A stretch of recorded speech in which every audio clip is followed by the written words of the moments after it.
Kevin Stefanski watched the 27-20 collapse against the New York Jets unfold with a tension that stretched far beyond another painful loss. The uproar didn't erupt because of a single blown play. It erupted because of a pattern fans have seen grow worse each. Dillon Gabriel's struggles have been obvious, his interceptions predictable, and the offense stagnant under his command. If you're into the real story and all the messy twists they don't show on highlight reels, go ahead and subscribe. And if you're sticking around to see how this Browns QB chaos plays out, you should definitely be subscribed. Yet Shedeur Sanders, drafted with the expectation of becoming the franchise's future, remains stuck on the bench. The decision has spiraled into speculation. Questions about favoritism, rigidity, or deeper internal issues behind why Stefanski refuses to pivot. Segment: DS speaking. And when Deion Sanders' name enters the discussion, it only intensifies the pressure, with fans wondering how long a young quarterback with as much promise could be sidelined before irreparable damage is done. The Browns now stand at a moment where accountability can't be delayed. With the season slipping and the locker room teetering, the organization must confront why clear opportunities for change have been ignored. A leadership group that continues to back a faltering plan risks more than losses. They risk losing the trust of their players, their fan base, and the very talent that was drafted to reshape the franchise. Kevin Stefanski just got fired, and not just for losing games. The Cleveland Browns finally pulled the plug after what fans are calling straight-up sabotage of Shedeur Sanders. Yeah, that's Shedeur, the #1 pick, the golden arm prodigy, the kid who could have changed the course of this franchise. But instead of putting him on the field, Stefanski benched him in favor of Dillon Gabriel, a quarterback whose stat line looks more like a horror film than an NFL resume. And now it's all blowing up. This all came to a head after a humiliating 27-20 loss to the New York Jets, a game that felt like the final straw in a season full of bad choices and worse explanations. The Browns are 3-6. The fans are chanting for Sanders from the stands, and the media has been circling like vultures for weeks. But somehow, Stefanski thought riding with Gabriel was still the move, even after multiple interceptions, even after drive-killing mistakes, even as the playoffs slipped further and further out of reach. And through all that, Shedeur stayed benched. Not injured, not suspended, just benched. No one could make sense of it. The writing's been on the wall for weeks. Ever since Sanders was drafted, there was hope.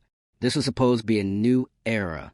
You don't pick a guy that high unless you believe he's your future, your franchise, your identity. And yet, here was Kevin Stefanski, actively choosing to keep him sidelined in favor of a QB who couldn't stop giving the ball away.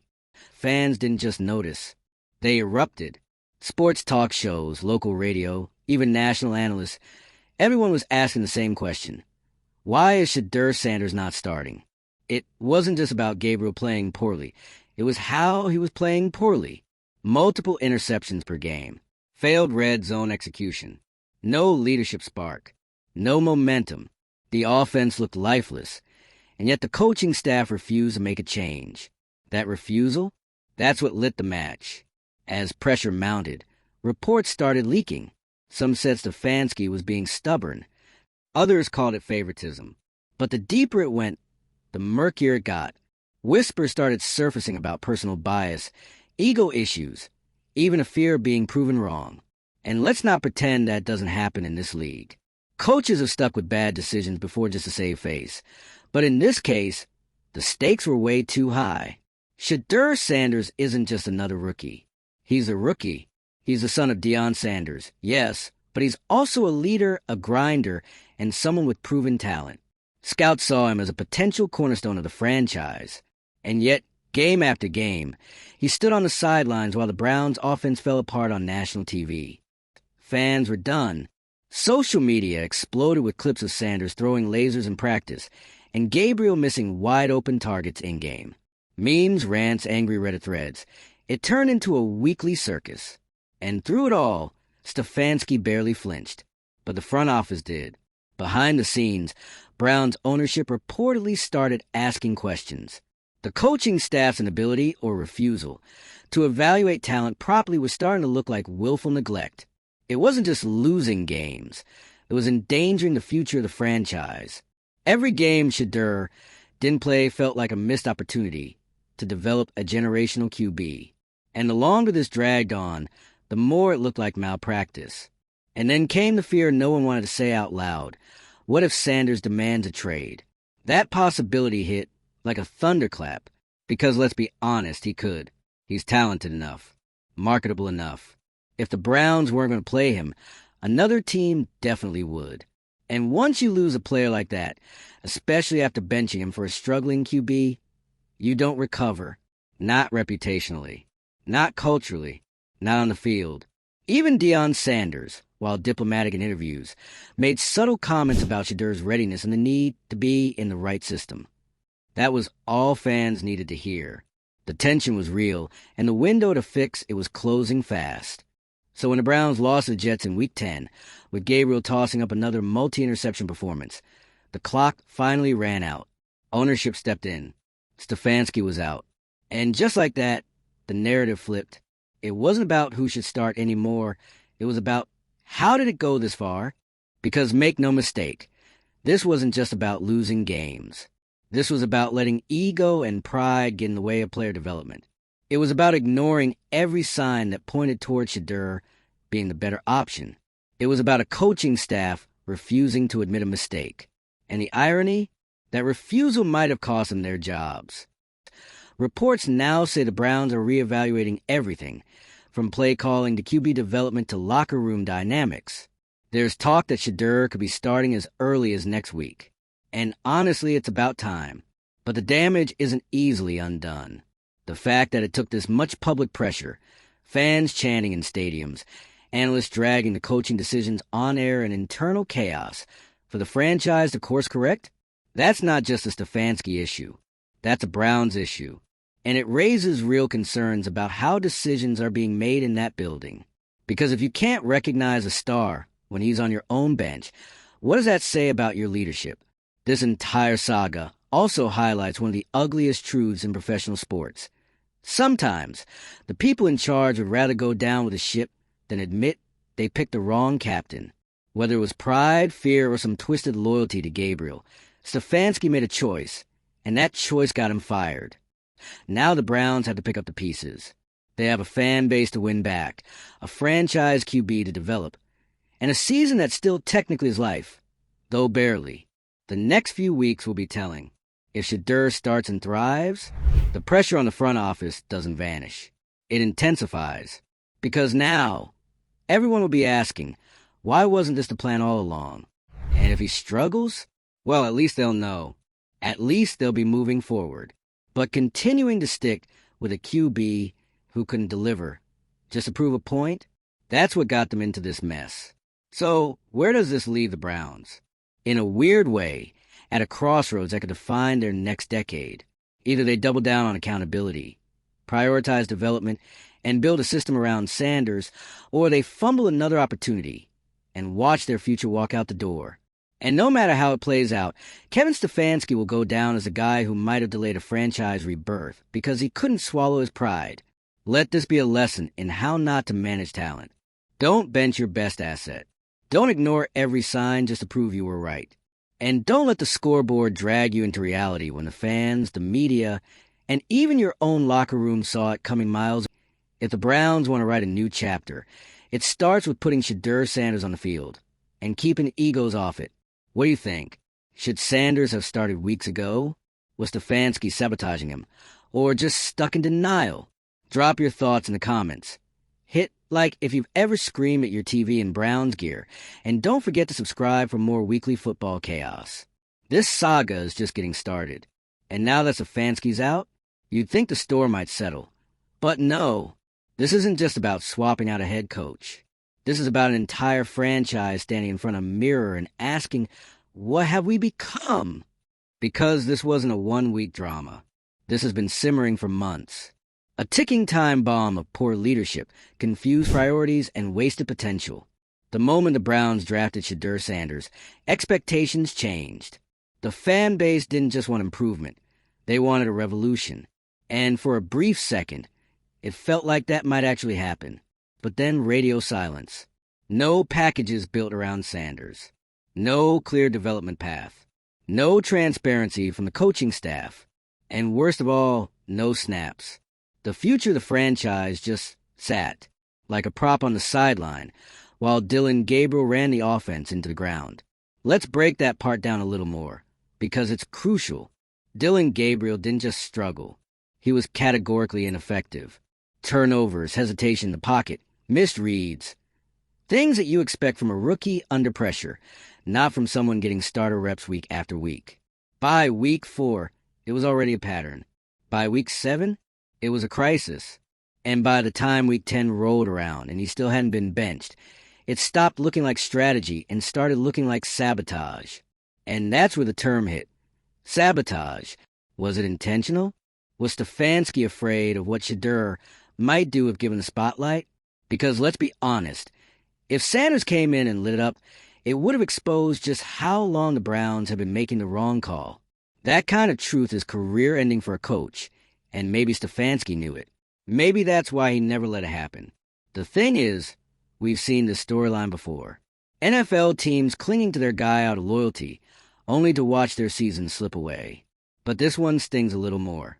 Because it wasn't just about a bad QB. It was about ignoring the guy who could have saved the season. The guy who fans were literally chanting for in the stands. Do you know how rare that is? Stadiums don't just spontaneously erupt into chants for a backup. That only happens when a fan base sees something the coaches don't. Or worse, something the coaches won't. And again, this wasn't about a developmental timeline. The Browns weren't winning. They weren't grooming Gabriel into anything. They were just losing and dragging Shedeur Sanders down with them. So now, with Stefanski gone, the Browns have one shot to turn the narrative around. And it starts with putting Shedeur on that field. But even that's complicated, because after all this drama, there's pressure, immense pressure. When you keep someone on the bench this long, they're no longer just a rookie. They become a symbol. And when that symbol finally takes the field, everyone watches like it's a Super Bowl audition. That's not fair to Sanders, but that's the bed the franchise made. He'll walk onto that turf with more expectations than most rookies ever face. All because the Browns spent 10 weeks pretending he wasn't ready. And let's not forget what's happening in the locker room. Internal leaks have been dripping for weeks. Players questioning the play calling, confusion over game plans, morale taking hit after hit. This isn't just a coaching issue. It's a culture issue. And swapping out Stefanski might calm the storm for now. But if leadership at the top doesn't step up, the chaos doesn't end. It just changes shape. Because talent like Shedeur Sanders doesn't come around often. And it doesn't stick around forever. If he plays well, but the organization remains dysfunctional, don't be surprised if he starts eyeing the exit door. And really, who could blame him? This is a player who's used to winning, who's been groomed for this moment his entire life, whose father literally rewrote the rule book on how to dominate in multiple sports. He's not someone who's going to be content riding the bench while a team spirals out. If the Browns don't get together, they risk losing more than a season. They risk losing him. And if that happens, you don't just lose a quarterback. You lose credibility. You lose trust from your fan base. You lose any chance of recruiting top-tier talent in the future. What rookie is going to want to sign with an organization that buries their number 1 pick behind a turnover machine? That's the cost of this mismanagement. It's bigger than one coach. It's bigger than one game. It's about perception. And right now, the Browns look like a team that can't get out of its own way. Which brings us to the ownership. They're not off the hook either. Sure, firing Stefanski was the right move. But why did it take this long? When the stands are chanting, the media is demanding change, and your team is sleepwalking through games, how do you not step in sooner? Is this another case of ownership being too hands-off until it's too late? Or worse, did they back Stefanski's choices until the noise got too loud to ignore? Either way, it's a bad look, because good leadership doesn't wait until the building is on fire to reach for us. So now what? Well, everything hinges on how the Browns handle the next few weeks. Give Shedeur the reins. Build a system around him. Let him make mistakes. But give him the space to learn from them. And most importantly, be transparent. Let the fans see that there's a plan. Because the worst thing this team can do right now is return to the same old pattern of confusion, excuses, and behind-the-scenes power struggles. This is a chance to reset the culture, not just the roster. And look, no one's expecting miracles. No one thinks Sanders is going to step in and instantly throw 5 touchdowns a game. But what people do expect is honesty, effort, accountability, the willingness to admit, yeah, we got it wrong, but we're fixing it.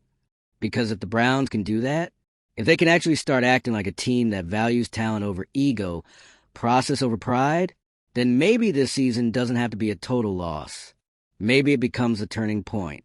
But if they mess this up, if they hesitate again or start playing politics behind the scenes, then they deserve whatever backlash comes their way.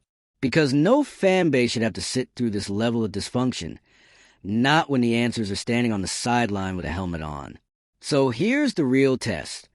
Will the Browns finally act like they believe in Shedeur Sanders? Or will this franchise once again fumble its future in slow motion?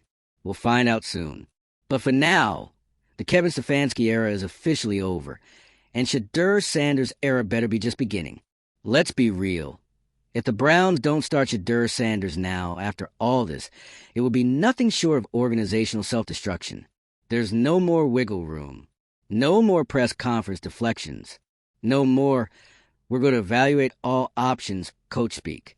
The entire football world just watched you bench a top-tier rookie for 10 straight games while your season imploded in broad, and now that Stefanski is out, the clock's ticking louder than ever. This isn't just a personnel change. It's a redemption arc waiting to happen. The Browns have a quarterback. They have the guy. What they don't have is the luxury of time anymore. Every snap Shedeur doesn't take is another reminder of the games you threw away, the fans you alienated, and the legacy you risked. Because let's be honest, this saga has already tainted the franchise's image. National media has latched onto the chaos. Pundits are dragging the Browns on every network. Memes are flying. And the fans? They're not just angry, they're embarrassed. Not because the team lost. Cleveland fans are no strangers to tough seasons, but because the team chose to lose over and over in slow motion while deliberately ignoring a solution that was standing right there in shoulder pads. It's the kind of dysfunction you expect from a franchise in denial. And the worst part? The longer this went on, the more it felt intentional. Let's not sugarcoat it.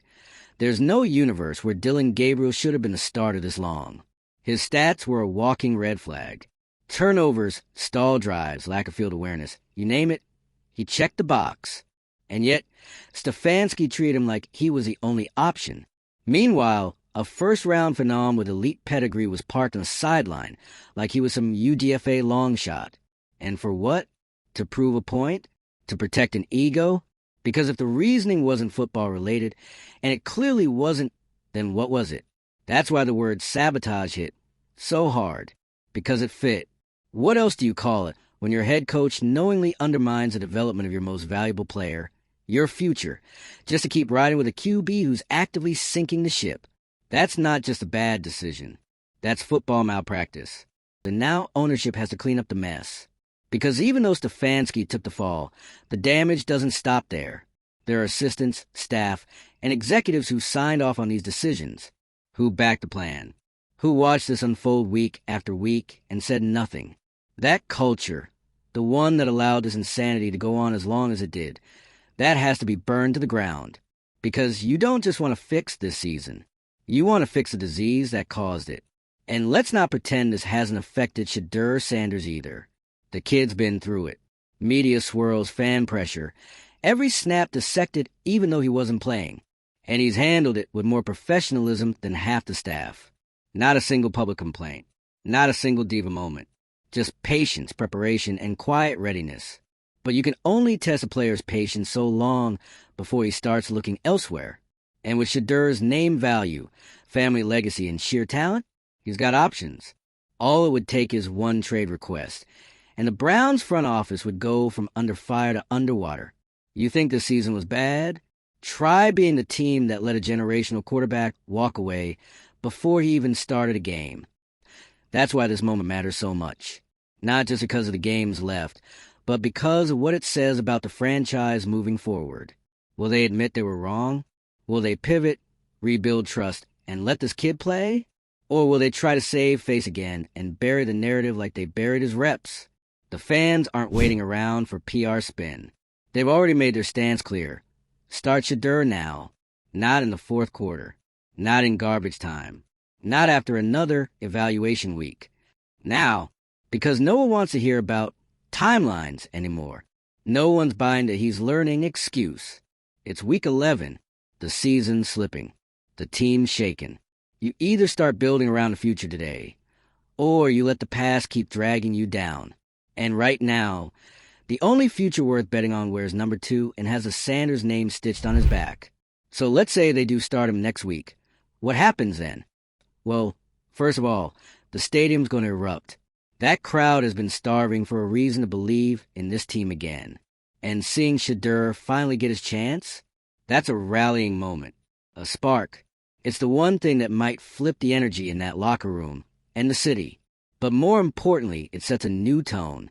It says, we're done playing scared. We're done making excuses. We're building something real. That kind of statement matters. It resonates. And if Sanders balls out, if he shows even a glimpse of what fans already believe he can do, then you got a reason to keep watching. Then this season becomes about progress, not punishment. Then every game becomes a step toward the next era, not a post-mortem of this one. But if they don't, if they stall, delay, or worst of all, bench him again, then the Browns will have written their obituary in real time. They'll have sent the message loud and clear. Talent doesn't matter here. Vision doesn't matter. Only politics and pride. And trust me, no quarterback, no matter how loyal or level-headed, is sticking around in that kind of environment. This is it, the fork in the road. And the Browns have to choose whether they're going to finally evolve or stay stuck in a loop of chaos they perfected for the last 2 decades. The right choice is obvious. Let Shedeur cook. Let the fans have something to believe in. And for once, let Cleveland be the team that got it right. So what's it going to be? Let us know in the comments. Are you ready to see Shedeur start next game? Should the front office be next to face the Heat? Hit that like button if you're tired of the excuses. Subscribe if you live for these meltdowns. And buckle up, because in Cleveland, the saga never really ends.